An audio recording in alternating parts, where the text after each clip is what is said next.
घमंड का अंत। भवानीपुर में नितिन नाम का एक होनहार लड़का रहता था। वह अभी 10वीं कक्षा में पढ़ रहा था। वह हर फील्ड में आगे था। सब गुरुजी उसकी बहुत तारीफ किया करते थे। माता पिता, दोस्त, रिश्तेदार सब उसकी प्रशंसा किया करते थे। धीरे धीरे नितिन खुद पर घमंड करने लगा।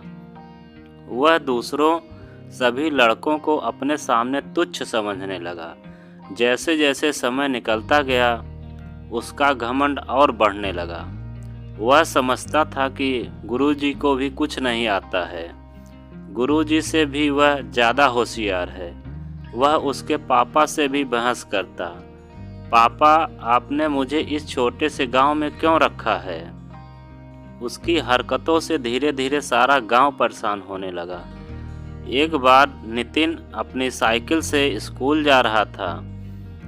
उसी की स्कूल की कक्षा 6 की मोनिका भी पैदल स्कूल जा रही थी।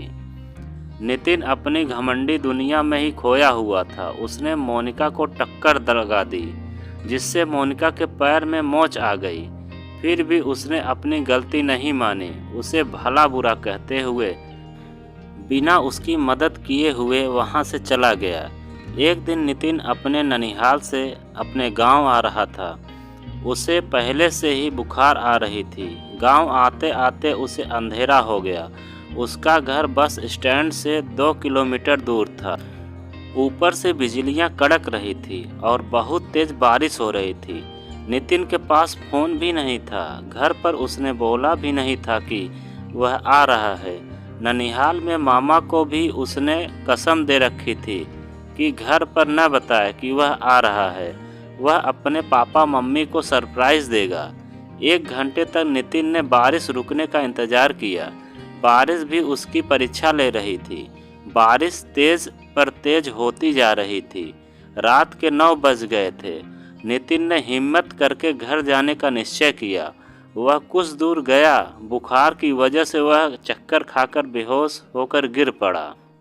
वह जहाँ गिरा वहाँ मोनिका का घर था, जिसे नितिन ने कुछ दिनों पहले अपनी साइकिल से टक्कर मारी थी। नितिन के गिरते ही धम की आवाज़ आई। मोनिका बाहर आई तो उसने देखा नितिन बेहोश होकर गिरा पड़ा था। मोनिका ने अपने पापा को आवाज़ लगाई। उसके पापा नितिन को अंदर लेकर आए। नितिन के सरसों के तेल से मालिश की। कुछ समय बाद उसे होश आया। मोनिका उसके लिए हल्दी का गर्म दूध बना के लाई। मोनिका के पापा ने घर पर पड़ी बुखार की टैबलेट फ्लोक्सिन नितिन को दी। नितिन ने टैबलेट लेकर हल्दी का गर्म दूध पिया।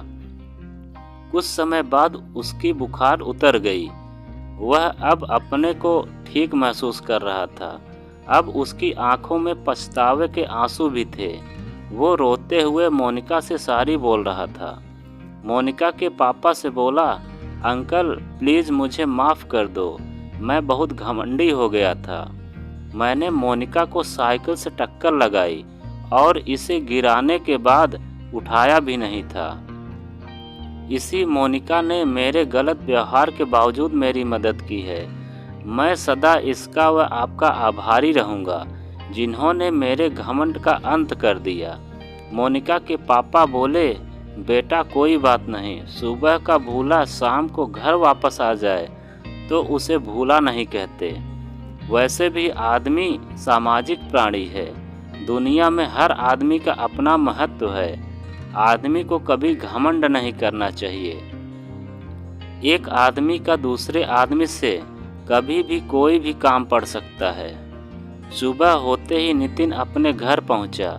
घर पर जाते ही उसने पापा को अपनी आपबीती सुनाई। रोते हुए वह, पापा मुझे माफ़ कर दो, मैं बहुत घमंडी हो गया था। पापा बोले, कोई बात नहीं बेटा, मुझे वापस मेरा बेटा नितिन मिल गया है।